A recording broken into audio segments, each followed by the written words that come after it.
அன்பே சிவம் மனமே குரு என்றுணர்த்திய குருவே போற்றி.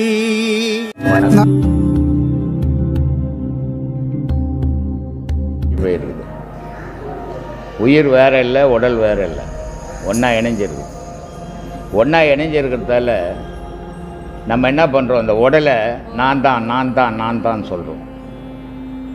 இந்த பாடத்தினுடைய நிலை என்னன்னா, இந்த ஆடு உரிப்பாங்க பார்த்துக்கிறீங்களா, தோல் தனியாக எடுப்பாங்க, உடல் தனியாக பிரிப்பாங்க, சதை தனியாக பிரிப்பாங்க. ஆடு உரிக்கும்போது பார்த்ததில்ல, தனியாக பிரிப்பாங்க. அந்த மாதிரி இந்த உடலில் உயிர் ஒட்டி போயிருக்கிற உயிரை தனியாக பிரிக்கிறது தான் யோகம். இந்த உடல் மேலே உடலை மறந்து அந்த உயிர் மேலே நினைப்ப வைக்கிறது தான் இந்த உடல் மண்ணில் துண்ண போகுது, மண் சாப்பிட போகுது. எவ்வளோ பலமான உடம்பாக இருந்தாலும், எவ்வளோ பலவீனமான உடம்பாக இருந்தாலும் அத்தனை உடலையும் மண் சாப்பிட்டுடும். ஆனால் உயிர் தான் பிரிய போகுது, உயிர் தான் பிறப்பெடுக்க போகுது. ஆனால் மனுஷன்றவனுக்கு என்னன்னா, இந்த மனித உடல் மேலேயே மனசை செலுத்திங்கிறானே தவிர தன்னுடைய உயிர் மேலே செலுத்துறது கிடையாது. அந்த உயிர் மேலே செலுத்த சொல்கிறது தான் இந்த யோக பாடசாலை. அப்போது இந்த உயிர் உடலை மறந்து உயிரை நினைக்கும் போது தன்னை தான் அறியணும், நான் யாருன்றதை தெரிஞ்சுக்கணும். அதுக்கு இந்த உபதேசங்கள் அவசியப்படுது. அப்படி தெரியும் போது உடல் பற்று போகும், உடல் பற்று போது காமம் போகும், காமம் போது பாசம் போகும், பாசம் போகும்போது ஆசை போகும். அதனால தான் சொன்னார், அருமீன் அருமீன் ஆசையை அருமீன், ஈசனுடன் இருப்பினும் ஆசையை அருமீன்னார். ஆசை படபட ஆய்ந்து வரும் துன்பங்கள், ஆசை விட விட ஆனந்தமாமேனார். மனுஷன் எந்த அளவுக்கு ஆசையை உட மனசில் வளர்க்குறானோ அவளும் கூடவே துன்பமும் வளரும் அவனுக்கு. எவ்வளோ ஆசையை அவன் விடுறானோ அவளும் ஆனந்தம் வளரும் அவனுக்கு. அதனால் ஆசையை அறுத்துடு. இதை தான் கௌதம் புத்தர் சொன்னார், ஆசையை அறவே ஒழித்து விடு, ஆசையே துன்பத்துக்கு அடிப்படையினார். அப்போது நம்மளுடைய துன்பம் எதுலேருந்து உருவாகுதுன்னா நம்ம ஆசையிலேருந்து உருவாகுது. எல்லாரும் சொல்லுவோம் மாயைங்க, மாயையில் மாட்டிக்கணுங்க. மாயை நம்மளை பிடிக்கிறதே இல்லை, நம்ம போய் மாயை புஷ்ணுன்னு வச்சுக்கிறோம். பாம்புனுடைய பல்லில் எவ்வளோ விஷம் இருக்குது, அது கடிச்சதுன்னா மனுஷன் பிழைக்கிறதே இல்லை, தூக்கின்னு ஆஸ்பத்திரிக்கு போகிறதுக்குள்ளே போயிடுறான்.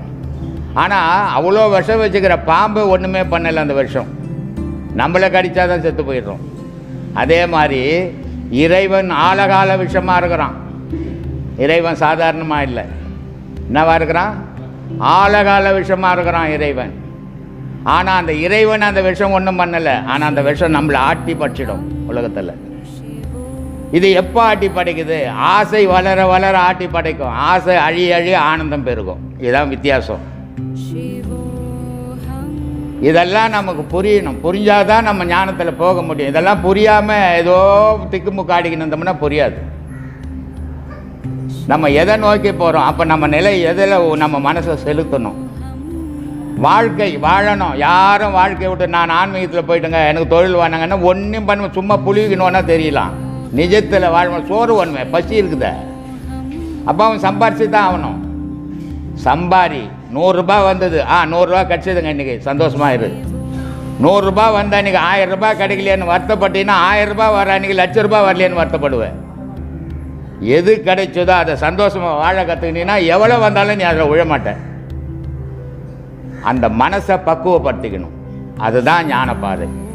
ஞானப்பாதைன்றது என்ன, ஒன்றும் வானத்திலிருந்து குதிக்கிறது இல்லை, மனம் பக்குவப்பட்டவன். எல்லாம் எது உண்மைன்னு தெரிஞ்சவன் தான் ஞானி. இந்த எதுவும் தெரியாத உண்மை தெரிஞ்ச மாதிரி தெரியிடுவேன் அஞ்ஞானி. அதனால் நம்ம தெரிஞ்சுக்கணும்னு விரும்புங்க. எந்த உண்மையை நம்ம உணர உணர உணர தான் நமக்கு உண்மை புரியும். சொல்லி கேட்கறத விட பார்த்து கேட்கறத விட அனுபவித்து தெரிஞ்சுக்கிறது சத்தியமான உண்மை. அதை நீங்களே அனுபவிக்கணும். இந்த மாதிரி ஒருத்தர் எழுதிக்கின்னு வந்துக்கிறார், யாரோ சொல்லி என்னத்தையும் எழுதிக்கினார், தப்பாக சொல்லின்னுக்கிறார். இன்னும் அவருக்கு சரியாக புரியல. சரி, அவருக்கும் புரியட்டும், நீங்கள் எல்லாரும் புரிஞ்சுக்கங்க. ஜாக்கிரதான்னா மூச்சுன்னுக்கிறது. ஒரு அம்மா ஒரு புள்ளைய ஒரு இடத்துக்கு அனுப்புவாங்க, அப்போ சொல்லுவாங்க, பா ஜாக்கிரதையாக போய் வாப்பா. எதுக்கு ஜாக்கிரதையாக போய் எதுக்கிட்டும் சிக்கிக்காத அப்படின்றது ஜாக்கிரதை. இப்போ நான் மூச்சுன்னுக்கிறேன், நான் மூச்சுன்னும் போது என்ன ஒரு பாம்பு இப்படி போச்சுன்னா தெரியும்ல, அப்போ நான் ஜாக்கிரதையாக நான் தூங்கி நின்றா தெரியாது, அது போகிற வழியில் என்ன போட்டு போயிடும். அதனால் நான் ஜாக்கிரதையாகிறது மூச்சு நிற்குது. உறக்கான்னா தூங்குறது. சொப்பனானா தூக்கத்தில் கனவு காண்றது. அப்போது ஜாக்கிரதா, உறக்கா, சொப்பனா, இது 3 மனித நிலை. துரியாதீதம்னா அது ஞான நிலை. அதெல்லாம் வழி தெரியலாம் போக முடியாது. சும்மா வாயில் பேசுகிற விஷயம் இல்லை. அது எவ்வளோ வேணால் பேசினுக்கலாம். நிஜத்தில் போனோன்னா முடியாது. ஏன்னா 1 மணி நேரம் உட்கார முடியாது நம்மளால். அது துரியம்ன்றது யோக நிலை, ஞானம்ன்றது முடிவான நிலை, ஞான நிலை. அப்போது துரியாதீதம். துரியம்னா யோக நிலை, துரியாதீதம்னா ஞான நிலை. இப்போது 5 நிலைகள் ஒரு மனுஷனுக்கு இருக்குது. ஆனால் சராசரி மனுஷன் அனுபவிக்கிறது 3 நிலை தான். ஒன்று மூச்சு நிற்கிறது, இல்லை தூங்கிறது, இல்லை தூக்கத்தில் கனவு காண்றது. இது 3 நிலையில் தான் மனுஷன் வாழ்வான். இந்த 3 நிலையை தான்னா அவனுக்கு யோகம் தெரியணும், ஒரு குருக்கிட்ட போகணும், நல்ல வழி தெரிஞ்சிருக்கணும். அவனுக்கு மட்டும்தான் அது சாத்தியம், மற்றவனுக்கு சாத்தியப்படாது. சொல்லுப்பா, புரிஞ்சுக்கினியா? இது மாதிரி தப்பாக எழுதிக்காத. ஏன்னா நீ தப்பாக தெரிஞ்சுக்கின்னு அடுத்தவங்ககிட்ட சொல்லும்போது அவனும் ஊரெல்லாம் தப்பாக சொல்லிக்கினே போவான். எப்போவுமே நீ இன்னொருத்துக்கு சொல்லும் போது நீ தெரிஞ்சுக்கும் போது நீ தெரிஞ்சுக்கின்னு அடுத்தவனுக்கு சொல்லு, தப்பு இல்லை.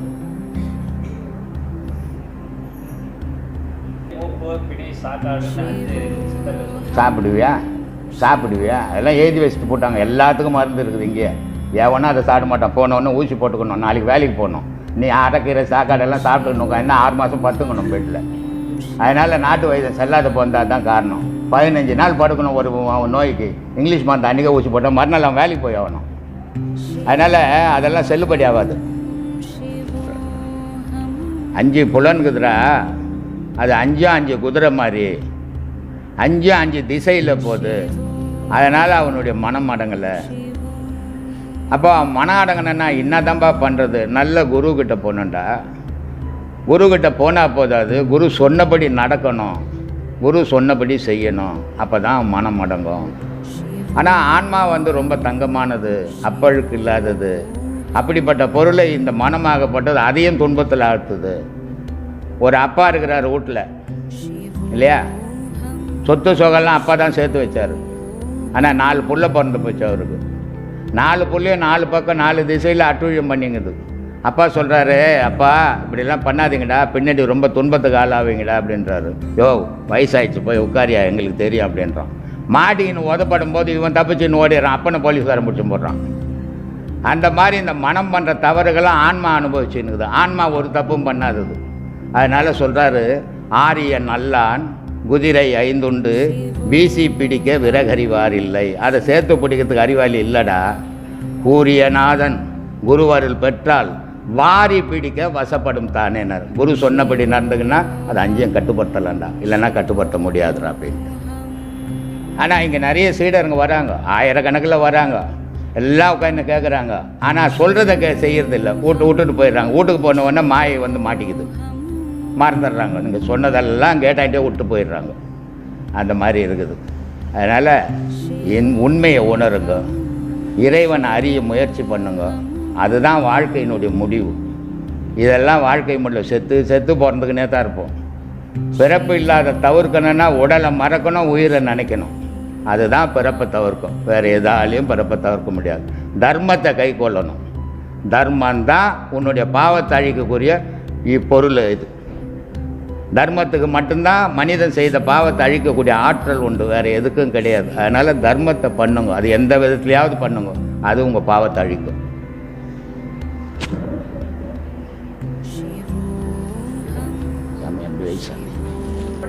சொல்லு. யுகத்தில் தாய் என்பவள் தன் குழந்தை எதுவானாலும் சீராட்டி பலவாறு சிரிப்பார். அவள் எண்ணும் எண்ணங்கள் ஏராளம். அவ்வண்ணம் அத்தாய் யுகத்தில் எதை அடைந்தாள்? ஏன்? பாவம் என்பது எது? யூகித்து உணர். மனிதா, நாம் என்கின்றவர்கள் யுகத்தில் மட்டும்தான் வாழ்கிறோம். திறனானப்பட்டதுவான யாகம் என்கின்ற காண்டமே இணையில்லா வீடு. அவ்வீடு யாகத்தில் 1 2 அல்ல, பல உண்டு. யாகம் என்பது உன் ஆத்மா சுவாசிக்கும் காற்று. அக்காற்றுதான் உன் சரீர பலன். இருந்தும் திறன்யாவை என சற்று கூர்ந்து அறிவாயா யாகத்தை. யாவைக்கும் திறன் உண்டு, ஆனால் ஆத்மா ஒன்றே. அரக்கன் அசுரவன் தலாயவன், இவனுக்கும் ஆத்மா போல். அவன் யுகத்திற்கும் யாகத்திற்கும் அப்பாற்பட்டவன். அவைகளின் குணம் மனம் என்கின்றவை அல்ல என உணர். நீ ஏராளமான செல்வம் யாவையையும் யுகத்தில் சேர்த்து வைத்து அதை உன் ஆத்ம ஆணவத்தால் சில நாளில் இழக்கிறாய். ஏன்? அவை உனக்கு வரப்பட்டவையா? பிறரை அழித்து பெறும் பொருள்கள் யாவையும் இழந்து உன் சரீரத்திற்கு பிணி என்கின்ற தண்டனையும் அடைகிறாய். பின் யுகத்தில் எவையையும் இழக்கிறாய். அத்தகைய யாகத்தை நீ உணர்ந்தாயா மனிதா? மனிதர்களில் சிலர் போல் பலரும் ஆத்மாவர்கள் போல். யார் எகையார் என்பதை நீ எப்படி உணர்கிறாய்? வெண்மை என்கின்ற எண்ணம் யாவருக்கும் இருக்கும் என்பதை சற்று யூகித்து உணர். ஆனால் சுகம் என்கின்ற எண்ணம் யாவரும் சொல்கிறான். தர்மத்தை பண்ணுறான், அதாண்டா உனக்கு அழிக்க ஆற்றல் ஆயுதம் அப்படின்றோம். அப்போ தர்மத்தை பண்ணு. யார் ஒருத்தனும், நான் ஏற்கனவே கூட சொல்லியிருக்கிறேன், 84,000 கோடி ஜீவராசிகள் உலகத்தில் பிறப்பு இருக்குது. இந்த 84,000 கோடி ஜீவராசிகள்லேயும் அத்தனை ஜீவராசியும் குனிஞ்சு தான் நடக்கும் இல்லையா? மனிதன் ஒருத்தன் தான் நிமிர்ந்து நடக்கிறோம். உலகத்தில் எந்த நாட்டில் எவன் ஒன்றா பிறந்திருக்கட்டும், அவன் ஒருத்தன் தான் நிமிர்ந்து நடக்கிறவன். அது ஏன் மனிதன் மட்டும் நிமிர்ந்து நடக்கிறான், ஜீவராசிகள்லாம் குனிஞ்சு நடக்குது அப்படின்னா, எல்லா ஜீவனங்களையும் இறைவனுடைய இயக்கம் இருக்குது, இறைவன் இல்லை. ஆனால் மனிதனில் இறைவனே இருக்கிறான். அதனால் இவன் யாருக்கும் தலை வணங்காத வாழறான். ஆனால் இறைவனே இவன் உள்ளிருந்தும் இவனுடைய எண்ணத்துக்கு ஏற்ற மாதிரி இறைவன் மாறுபடுறான். நான் கத்தியத்தை போய் குத்தணுன்னா இறைவனும் சரி குத்துன்றான். நான் தர்மத்தை பண்ணணுன்னா இறைவனும் தர்மத்தை பண்ணு, நீ நல்லா வாழ்வேன்றான். அப்போது உன்னுடைய நினைவுக்கு ஏற்ற மாதிரி உன்னுள் இருக்கிற இறைவன் மாறுபடுறான். ஒருத்தன் திருட போகிறான்னா இறைவன் துணை இருக்கிறான். இந்த திருட்டு தப்பு வானா, நான் தர்மத்தை வச்சுங்கிறது தர்மம் பண்ண பண்ணால் அதுக்கும் இறைவன் துணை இருக்கிறான். ஏன்னா உன் எண்ணத்தோடு இணைஞ்சவன் இறைவன், உன் எண்ணத்தோடு இணைஞ்சு வாழறான் இறைவன். நீ தாயினுடைய கர்ப்பத்திலேருந்து வரும்போதே இந்த உலகத்தில் கை மூடி பிறந்த. ஏன் கை மூடி? ஒவ்வொரு குழந்தையும் ஏன் கை மூடி பிறகுது அப்படின்னா, இந்த உலகம் ஆனால் இறைவனை தேடணும் அப்படின்றதுக்காக அந்த குழந்தை கை மூடி பிறக்குது. ஆனால் இதை பார்க்க போகிறவன் என்ன பண்ணுறான், போகும்போதே அதுக்கு ஆசையை உண்டாக்குறான். ஒரு 100 ரூபாய் வச்சுட்டு, நீ ராஜா குழந்தை, நீ மந்திரி ஆகிடணும், நீ டாக்டர் ஆகிடணும், நீ கலெக்டர் ஆகிடணும், போனவெல்லாம் சொல்லி சொல்லி அது ஆன்னு மூச்சு பார்த்து அந்த ஆசையெல்லாம் வாங்கின்னு அது வந்ததை மறந்து, அதுக்கு தான் சொன்னான், வந்ததை மறந்து பந்தகாலை பிடிச்சிடப்பா அப்படின்னு. வந்த காலை விட்டு பந்தகாலை பிடிச்சிட்ட அப்படின்ட்டான். அப்போ அது இந்த மாதிரி சொல்ல சொல்ல அது மெய், வாய், கண், மூக்கு, செவி, இந்த 5 புலனும் அதை பார்த்து பார்த்து பார்த்து பார்த்து அது வந்ததை மறந்து ஆசையில் விழுந்து போச்சு. எதை எழுதி வச்சாலும் யாரும் படிக்க போகிறதில்ல, எதை சொல்லி வச்சாலும் யாரும் கேட்க போகிறதில்ல. அது எந்த வருஷம் எது? இந்த 86லேருந்து இவ்வளோ வருஷம் எவ்வளோ பேர் மாறிக்கணும். ஒருத்தனை மாறல, படித்து நீயே மாறல ஒன்றும். ஏன்னா அதெல்லாம் நல்லா தான் இருக்குது, நடைமுறைக்கு வரலையே, வர முடியலையே. இதுதான் வாழ்க்கை. அவசர உலகம். தன்னை பார்த்து வாழறதில்லை. பக்கத்து வீட்டுக்காரன் வீடு கட்டினுக்கிறான், 3 நடு கட்டிக்கிறேன், நான் மட்டும் கொட்டா வீட்டிலே இருக்கிறேன். எப்படியாவது கடன் வாங்கியாவது இதை கட்டின்னு கடன் வாங்கிட்டு கடன்காரங்கிட்ட ஓதப்பட்டுனுக்குறோம். பக்கத்து வீட்டுக்காரன் 3 நடு கட்டிக்கிறான், 2 பஸ் இருக்குது, 2 கார் இருக்குது, அவனை பற்றியே பேசிக்கிறோம், நம்மளை பற்றி பேசுறதில்லை. நமக்கு என்ன இருக்குதுன்ட்டு. ஏன்னா அடுத்தவனை பார்த்து வாழும்போது அவன் ஆசையில் அலைவான். தன்னை பார்த்து வாழும்போது ஆசை அடங்கிடும். ஆசை அடங்கடங்க ஆனந்தம் பெருகும். இதுதான் வாழ்க்கை. இதை எதை எழுதி யார் 1330 திருக்குறளில் வள்ளுவர் ஏதாவது இனிமேல் உலகத்தில் ஒருத்தன் எழுத போகிறான். எல்லாரும் படிக்கிறான். யாராவது குரல் படி ஒவ்வொரு மந்திரியும் படிச்சுக்கிந்தாங்கிறான். ஆனால் செய்யறதெல்லாம் அநியாயம். அதனால் எழுதிக்கிறதெல்லாம் வாழ்க்கைக்கு உதவாது. உள்ளே நிற்கணும், அதுதான் உதவும். ஏன்பா மனம் இல்லாத நிலை வரணும்னா நீ உலகத்தில் செயல் புரியவே முடியாது. மனம் இருந்தால் தான் உலகம், மனம் இல்லைன்னா உலகம் இல்லை. அடங்கினா தான் ஆன்மாவை அறிவை. மனம் இல்லாத நிலைன்னா போனோம். மனுஷன் 6 அறிவுன்னு சொல்லி ஏமாத்தின்னுக்குறோம் நம்ம. ஆனால் உண்மையில் 6 அறிவு இல்லை, நமக்கு 3 அறிவு தான். அது என்னென்ன அறிவு? தாயினுடைய கர்ப்பத்திலேருந்து தன்னுடைய பலத்தால் ஒச்சுன்னு வந்து பூமியில் விழுந்துட்டோம். இதுக்கு பேர் சக்தியாய் பிறந்தோம். குழந்தையாக வளர்றோம். எந்து உந்து எங்கள் அம்மா உங்கள் அம்மாலாம் இப்போ தெரியல. ஜீவனாய் வளர்ந்தோம். மனம் வந்துச்சு. எந்து உந்து ஏன் சொத்து உன் சொத்துன்னு மனமாக வாழ்ந்துட்டோம். மனம் போனவுடனே பிணமாக தூக்கின்னு போயிடுறோம். அப்போது சக்தியாய் பிறந்தான், ஜீவனாய் வளர்ந்தான், மனமாய் வாழ்ந்தான், பிணமாய் போயிட்டான். இப்போ 3 அறிவில் தான் வாழ்க்கை நடந்தது. 6 அறிவு மனுஷன் இருக்கிறான். ஆனால் எல்லாருக்கும் 6 அறிவு கிடையாது. இந்த கல்பனா சாவ்லான்னு ஒரு பொம்பளை ஒன்று இதுக்கு போச்சு தெரியுமா? இப்போ வீட்டில் சரியாக கட்டை வச்சு அடுப்பேரி கொடுத்து சோறு ஆக்கி போட சொன்னால் அது வெந்து வேவாது போடுறாங்க பொம்பளைங்க. ஆனால் என்ன சொல்கிறாங்க, எங்கள் ஆள் நாங்கள் பார்த்தியா இதுக்கு போயிட்டோன்றாங்க. யாரோ ஒருத்தி இப்போ வந்து வீட்டில் இருக்கிற பொம்பளை சோறாக்கு தெரியாத பொம்பளை சொல்லிங்கிறான். அந்த மாதிரி நம்மளாம் 6 அறிவு ஏமாற்றின்னு இருக்கிறோம். உண்மையில் 6 அறிவு இல்லை, நமக்கு 3 அறிவு தான். அப்போ 6 அறிவுன்னா என்ன? மூலாதாரம், சுதிஷ்டானம், அநாகதம், விசித்தி, ஆக்ஞை, சகசிராமம். இந்த 6லையும் உன்னுடைய ஜீவன் பயணம் பண்ணணும். அவன் தான் 6 அறிவு படிச்சுவேன். எல்லா விஷயம் உண்மையும் புரியும். நமக்குள்ள அடங்கி வாழ்வோம். எது கடவுள்னு தேட ஆரம்பிப்போம். இப்போ உலகத்தை தேடிங்கிறோம், அப்போ கடவுளை தேடுவோம். நம்மக்கிட்ட ஒரு 5 லட்சம் ரூபாய் இருந்தால் எங்கெங்கே பிளாட்டு சீப்பாக போட்டுக்கிறான், எங்கெங்கே போய் வாங்கலாம், இதை தான் பண்ணின்னுக்குறோம். ஆனால் உள்ளே தேட ஆரம்பிச்சுட்டுனா அந்த பிளாட் ஞாபகம்லாம் வராது, கடவுள் ஞாபகம் மட்டும் வரும். நம்மளுடைய மனநிலையை மாற்றிக்கணும். இந்த இவர் வந்து காஞ்சிபுரத்துலேருந்து வர்றார். இவருக்கு சொந்த ஜவுளி கிடக்குது, சொந்த தறி இருக்குது, நல்லா வசதியாக இருக்கிறாரு. ஏதோ அவருக்கு குறுக்கு எண்ணம் வந்துடுச்சு, நம்மளும் கடவுளை தேடலான்னு. பொழப்பை தேட வேண்டியது தானே, கடவுளை தேடலான்னு வந்துட்டார். ஆனால் கடவுள் நெருங்குறான், இவரால் தாங்க முடியல. இப்போ என்ன சொல்கிறாரு, எனக்கு இது வேணா, என் பொழப்பாக்கணும் நான்ன்றாரு. என்ன பண்ணலாம் சொல்லுங்கள்? கடவுள் நெருங்கிட்டாம்பா, உலக விஷயம் ஞாபகம் வரமாட்டேங்குது அவருக்கு. கடவுள் விஷயம் தான் ஞாபகம் வருது. அவர் என்ன சொல்கிறார், நான் இதெல்லாம் வச்சுக்கிறேன், நான் எப்படி விட்டுட்டு போகிறதுன்றாரு. நான் சொன்னேன், இது எல்லாத்தையுமே விட்டுடு, கடவுள் விஷயமே வானா உனக்கு, வியாபாரத்தை பார் அப்படின்னு.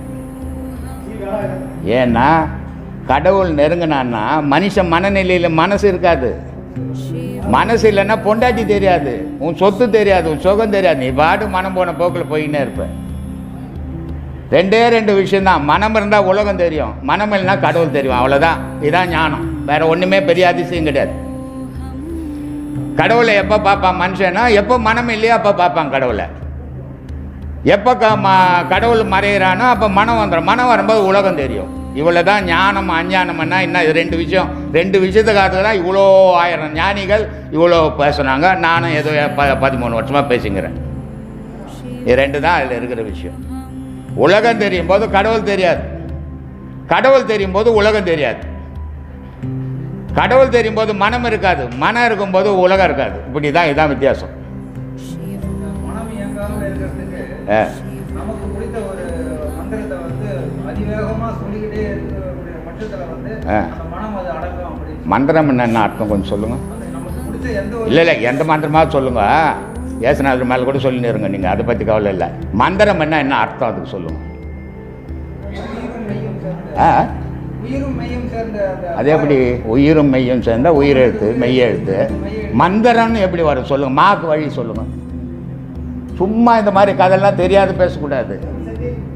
மந்திரம்னா மனம் வந்து எந்திரமயமாக தொடர்ச்சியாகி போச்சுன்னு அர்த்தம். அதான் மந்திரம். மனம் வந்து எந்திரமயமாய் தொடர்ச்சியாக சொல்லிக்கினே இருக்குது, அது பேர் மந்திரம். அதை தொடர்ச்சியாக சொல்லும் போது அடுத்தது மாதிரி ஞாபகம் இல்லை அதுக்கு. ஆனால் எவ்வளோ நேரம் சொல்லுவேன்? அவ்வளோதான் முடியும். கண்டசஷ்டியில் பாலன் தேவராயன் என்றவர் சொல்லியிருப்பார், ஒரு நாளைக்கு 36 குளிச்சுட்டு 36 தடவை சொல்லிட்டானு. 15 நிமிஷம் ஒரு ட்ரிப்பு சொல்கிறதுக்கு 36 15 எவ்வளோ ஆச்சு? 4.5 மணி நேரம் ஆகும். 4.5 மணி நேரம் ஏன்னா சூத்தில் ஒரு ரத்தமாக ஊற்ற சூடு ஏறி போய் சொல்ல முடியுமா அவனால்? சும்மா இதெல்லாம் வாயில் பேசுகிற விஷயம் இல்லை சாமி, ரொம்ப கடினம். அதனால் தொடர்ச்சியெல்லாம் உன்னால் சொல்ல முடியாது. நீ சொல்லான்னு வீட்டுக்கு போனீங்கன்னா பொண்டாட்டி வந்தால் ஆள் வந்துக்கிறார், வா வெளியே என்னவாங்க. சாத்தியம் இல்லாத விஷயம். வாயில் பேசுறது வேறு, நடைமுறையில் நடந்துக்கிறது வேறு. இங்கே நான் சொல்கிறது நடைமுறையில் நடக்கிறத சொல்கிறேன், உங்கள் கற்பனைக்கே சொல்ல நான். அதனால் கற்பனையெல்லாம் பண்ணாதுங்க, தொடர்ச்சியெல்லாம் சொல்ல முடியாது. ஐயர் காலையிலேருந்து சாயந்தரம் வரைக்கும் மந்திரம் சொல்கிறாரு, கொச்சுக்குன்னு செத்து போகிறாரு ஹார்ட் அட்டாக் வந்து. ஏன் செத்து பண்ணார்? அவர் காத்தாலேருந்து ராத்திரி வரைக்கும், நீனால கொஞ்ச நேரம் சொல்ல போகிற, அவர் காலையிலேருந்து ராத்திரி வரைக்கும் சொன்னார் இல்லையா? அது எல்லா மதத்தினருக்கும் சொல்கிறேன், இந்த இந்து மதத்தில் இல்லை, எல்லா மதத்தினரும் அந்த கதி தான். அதனால் அதெல்லாம் செல்லுபடி ஆகாது. அதெல்லாம் எப்போ நீ வாய் திறந்து மந்திரம் சொல்கிறியோ உன்னுடைய ஆவி வெளியே போய்கினே தான் இருக்கும். எப்போ உன்னுடைய ஆவி உள்ளே நிற்குதோ அப்போ தான் மனமழியும் ஞானம் பெருகும். ஆவி வெளியே போகிற வரைக்கும் 4 பேருக்கு தெரியறதுக்கு ஒன்றா உதவுமே தவிர உனக்கு உதவாது அது. அமைதி எங்கன்னு சொல்கிறியா சொல்லியான்னு யாருக்கு தெரியும்? சொல்லு. அதனால் இந்த மாதிரி கற்பனை எல்லாம் பண்ணாதீங்க.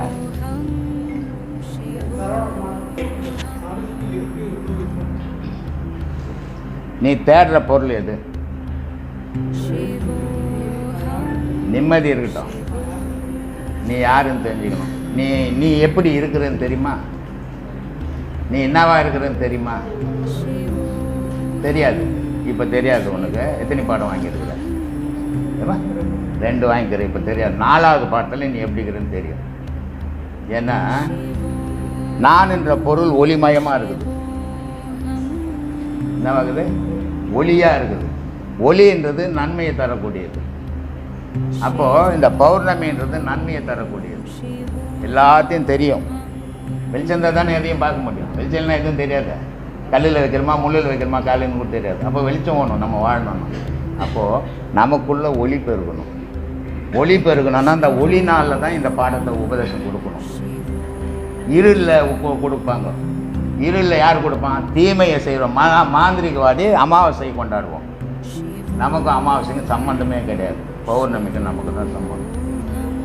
உன்னுடைய ஆன்மா பிரகாசமாக இருக்குது. ஆனால் இப்போ அறியல. நீ அறிகிற காலம் வரும். அதே மாதிரி வானத்தில் வர நிலவு பிரகாசமாகுது. அந்த நிலவு இல்லைன்னா நம்ம இங்கே யாரும் உயிரோடவே இருக்க மாட்டோம். சொல்லுங்க.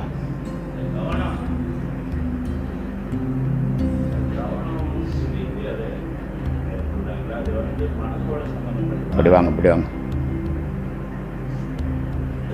மனசு அப்படிங்கிறது கவனம், மனசு இது ரெண்டுக்கு என்ன சம்மந்தம்? தனித்தனியாக கவனம்னா நினைப்பு தானேங்க. அது மனசோட சம்மந்தப்பட்டது. கவனம்ன்றது அது நினைப்பு தானே. அப்போ அது மனசை சம்மந்தப்பட்டது. அப்போ அதை மட்டும் நம்ம இந்த நெத்தியில் கவனத்தை வைங்க, கவனத்தை வைங்க. என்ன கவனத்தை வைக்க சொன்னாங்க? கவனம் எத்தனையோ விதங்குது. அப்படியா? பொண்டாட்டி மேலே கவனமாக இருப்பான். பிள்ளைங்க மேலே ரொம்ப கண்ணும் கருத்தும் கவனமாக இருப்பான். எங்கே போகுது எங்கே வருதுன்னு. பணத்து மேலே கவனமாக இருப்பான். அது மாதிரி எத்தனையோ கவனம் இருக்குது. ஆனால் இங்கே சொல்லிக் கொடுக்குற கவனம் உங்கள் மேலே கவனத்தை வச்சுக்கோங்க, ஊர் மேலே வைக்காதீங்கன்றது. இந்த கவனம் வேறு, அந்த கவனம்லாம் வேறு. மனசை அடங்க மாட்டேங்க. அப்புறம் கவனத்தை மட்டும் எப்படி தனியாக அடங்கணும்? 1 நாள் 2 நாளில் மாடு இடிக்கிற மாடு அதை போய் நேராக புஷ்ணம் மாடு தான் நம்ம புஷ்ணம் வந்தோன்னா குத்தி போடுவோம் நம்மளை. அதனால் இது குறைஞ்சது உங்களுக்கு 5 வருஷமாவது ஆகணும். அப்போ தான் அடங்கும். எத்தனை வருஷமாக அடங்காத ஊரெலாம் சுற்றிக்குது. இது கொஞ்சமாவா சுற்றிக்குது, கொஞ்சமாவா ஆட்டம் போட்டுக்குது. அது 1 மாதம் 2 மாதம் 6 மாதத்தில் அடங்காது. அது தானாக அது வேணும். மூச்சு அடங்கினா மனம் அடங்கும், மனம் அடங்கினா மூச்சு அடங்கும். அதுக்கு தான் திருமூலர் சொன்னார், ஏற்றி இறக்கி இருகாலும் பூரித்து காற்றை பிடிக்கும் கணக்கறிவாளிக்கு கூற்றை ஒதிக்கும் குறியதுவாமேனார். இது நல்லா ஏற்றி இறக்குடா, அப்போ தாண்டா மூச்சு அடங்கும். மூச்சு அடங்கினா தான் மனம் அடங்கும். இது பண்ணுறவன் என்னன்னா எந்த செயலையும் ஈடுபடக்கூடாதுன்னாரு. நீங்கள் என்ன வேலை செய்கிறீங்க?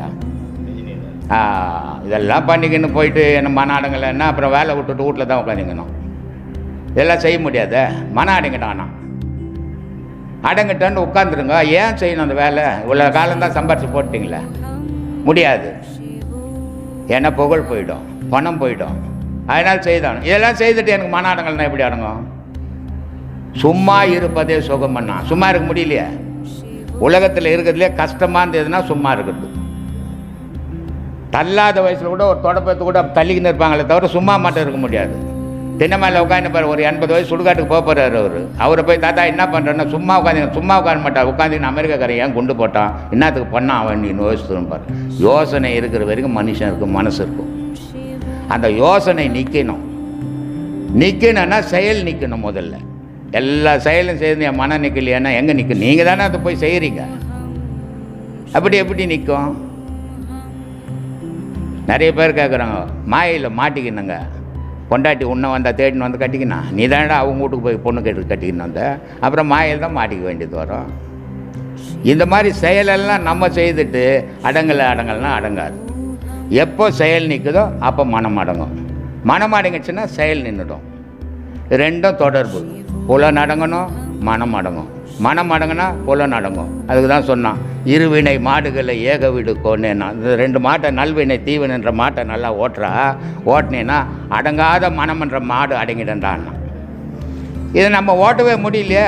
அரை மணி நேரம் உட்காந்தாவே நமக்கு பல ஞாபகம் வந்து எழுந்து போடுறோமே. அப்புறம் மனம் எப்படி அடங்கிட்டோம்? சும்மாவே அடங்கிறதா யாருமே இங்கே வர வேண்டியதே இல்லையே. அதனால் சாத்தியம் இல்லாத விஷயம். அதெல்லாம் அவ்வளோ சீக்கிரம் அடங்கிறதில்ல. ஏன்னா பல காரியங்கள் பல பிறப்புலேயே இந்த ஒரு பிறப்பில் மட்டும் இல்லை, பல பிறப்பில் அலைஞ்சு இருக்குது இந்த மனம்.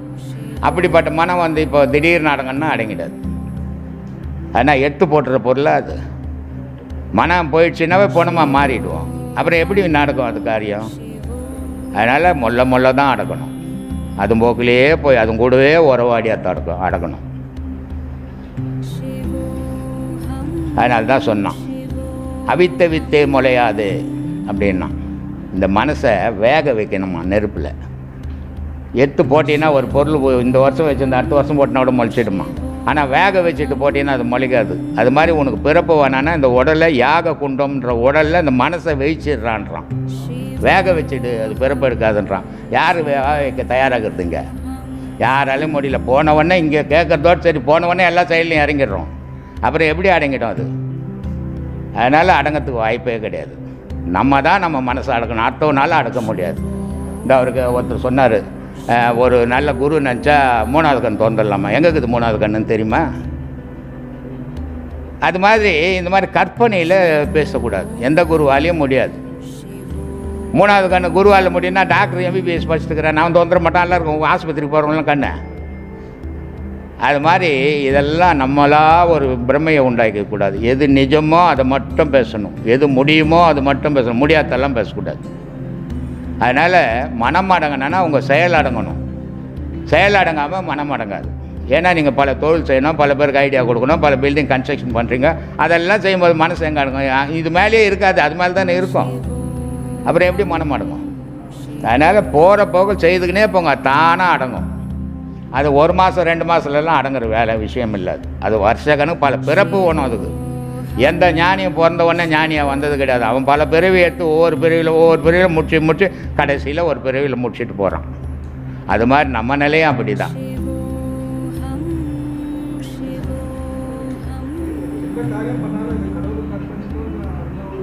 மனப்பக்குவத்தோடு செய்தோம்னா நல்லது. நான் செய்தேன், என்னால் முடியும் அப்படின்ற நினைவு இல்லாமல் இது முடிஞ்சதும் கடவுளால் முடிஞ்சது, இதை செய்யறதும் நான் கடவுளால் செய்கிறேன் அப்படின்ற எண்ணம் எடுத்தோம்னா உன்னாலன்றது இல்லாமல் போயிடும். அப்போ நானுன்றது அழியும். அதுதான் முக்கியம். இருக்கிற வரைக்கும் அகங்காரம் இருக்கிற வரைக்கும் ஆன்மீகம் யாருக்கிட்டும் தலை தூக்காது. அது நிச்சயம். அந்த அகங்காரன்றது அடங்க தான் ஆன்மீகம் வளர ஆரம்பிக்கும். ஆன்மீகம்ன்றது ஒரு செடி மாதிரி. அது வளர்ந்து விருட்சி ஆகிற வரையும் காத்திருக்கணும். விதை நட்ட உடனே நமக்கு மாம்பழம் ஒன்று கிடைக்குமா? கிடைக்காது. அதனால் விதை இப்போ தான் நட்டுருக்குறோம். அது வளர்ந்து செடியாகி மரமாகி காய் காய்க்கிற வரைக்கும் காத்திருக்கணும். ஏங்க காய்க்கல? விதை நட்டுனாங்கன்னா காய்க்காது. இது அது மாதிரி கற்பனை நிறைய பேர்கிட்ட உண்டு. அதனால் நானுன்றது அங்கே இருக்கக்கூடாது. என் செயல், நான் வாழறேன், கடவுளால் வாழறேன். நான் இதை செய்தேன், கடவுளால் செய்தேன், என்னால் செய்தேன், நான் செய்ய முடியும், என்னால் மட்டும்தான் முடியும்னா அது அகங்காரம். அகங்காரம் வளர வளர ஆன்மீகம் அழியும். சொல்லுங்க.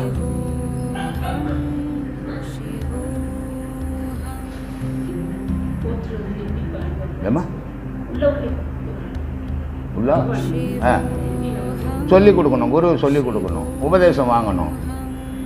அப்போ எப்படி செய்யணும்னு சொல்லிக் கொடுப்பாங்க, அதுபடி செய்யணும்.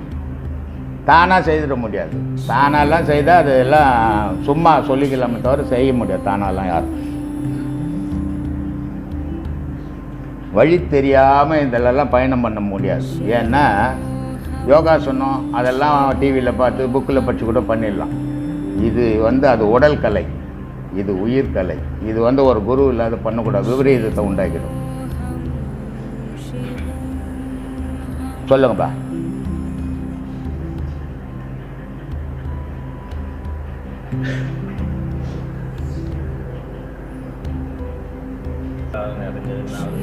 அந்த எண்ணங்கள் உணர்வுகள் இருக்குது. உணர்வுகள் ஒளியில் இருக்குங்கிறாங்க. எப்படி நம்ம நீயே ஒளியிலேருந்து வந்தால்தான். ஒளின்னு ஒன்று இல்லைன்னா நீ இருக்க மாட்ட. அந்த ஒளி உனக்குள்ளே இருக்கிறதால ஒவ்வொன்றா உருவாகுது. உருவாகும்போது மனம் ஒரு சித்தம், புத்தி, அகங்காரம், மனம் 4 பொருள் அந்த காரணம் மறைமுகமாக இருந்து ஒன்று செயலாக்குது. அந்த செயல் அந்த விந்தில் தாய் தகப்பனுடைய விந்தில் அந்த உடல் எப்படி உருவாச்சோ அதுக்கேற்ற மாதிரி அந்த செயல். இப்போ நாய் உடலுக்குள்ளே ஒரு உயிர் இருக்குது, சிங்கத்தினுடைய உடலுக்குள்ளே ஒரு உயிர் இருக்குது. ரெண்டுமே உயிர் தான். ஆனால் சிங்கத்தினுடைய செயல் வேறு, நாயினுடைய செயல் வேறு. இது ஏன் அப்படின்னா அந்த விந்து அது மாதிரியான உடல், அது மாதிரியான அமைப்பு, அதுக்கேற்ற மாதிரி அந்த உயிர் செயல்புரியுது. இதனுடைய விந்து அது மாதிரி, இதனுடைய உடல் அமைப்பு அது மாதிரி, அதுக்கேற்ற மாதிரி அது செயல்புரியுது. மனித உடல்லையும் அப்படி தான். தாய் தகப்பனுடைய விந்து எப்படியோ அந்த பிள்ளையினுடைய குணாதிசயங்கள் அப்படி தான் இருக்கும். தாய் தகப்ப ரொம்ப ஆசை அளவு மீறி இருப்பாங்க. அதனால தான் சொல்லுவாங்க, ஒரு தாய் தகப்ப புணரல் பண்ணும்போது கண்ட விஷயத்தை பேசக்கூடாது, தாய் கர்ப்பத்தில் இருக்கும்போது கண்ட விஷயத்தை சொல்லக்கூடாது. ஏன்னா அந்த கர்ப்பத்தில் இருக்கிற குழந்தைக்கு அது போயிடும். அது பிறந்த உடனே நல்ல தாய் தகப்பனாக இருந்தால் கெட்ட குணங்கள் வந்துடும். அந்த குணத்துக்கு ஏற்ற மாதிரி அவன் சொல்லுவான். அதுக்கு தான் சொல்லுவான், நல்ல தாய் தகப்பனுக்கு பிறந்த புள்ளியாடா இதுன்னுவாங்க. இந்த மாதிரி அந்த விந்துலேருந்து ஏற்பட்ட உடல், அதிலேருந்து ஏற்படுற எண்ணம், அதிலேருந்து ஏற்படுற கற்பனை, இதெல்லாம் செயலாக மாறுது. இதெல்லாம் அடங்கணும்னா மனம் அடங்கணும். மனம் அடங்காத ஒன்றுமே பண்ண முடியாது. மனம் ஒரு விதத்தில் அடங்க முடியாது. கோயிலுக்கு போய் சாமி கும்பிட்டேன் மனம் அடங்கிச்சோன்னா அடங்காது. ஒரு குருக்கிட்ட போய் உபதேசம் வாங்கினேன், ஒரு உபதேசம் வாங்க, 2 உபதேசம் வாங்கின மனம் அடங்கிச்சுன்னா அடங்க முடியாது. நாதம்ன்ற ஒரு பொருள் இருக்குது. ஜோதி கூட மனத்தை அடக்கிற ஆற்றல் கிடையாது. நாதம் மட்டும் மனத்தை அடைக்கணும். ஆனால் நாதம் மனத்தை அடக்கும் போது உன் செயல் நின்று போய்டும். நீ சம்பாதிக்கலாம் முடியாது. எங்கன்னா சுற்றி சுற்றி படுக்க தான் செய்யும். அந்த மாதிரி நிலை ஏற்றுக்கோ, அப்போ தான் மனம் அடங்கும். ஏன்னா அதுக்கு தான் மனத்தை அழிக்கிற ஆற்றல் உண்டு. ஜோதி கூட அந்த ஆற்றல் கிடையாது. அவ்வளோ நாள் காத்திருக்கணும் நீங்கள். இதெல்லாம் வராது. ஏதோ ஒரு நாளில் மந்திரத்தில் பண்ணுற விஷயமெல்லாம் கிடையாது.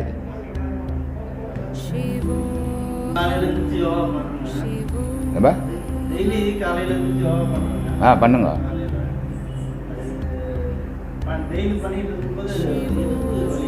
அது யோகா மாஸ்டரை போய் கேளுங்க, புரியுங்க.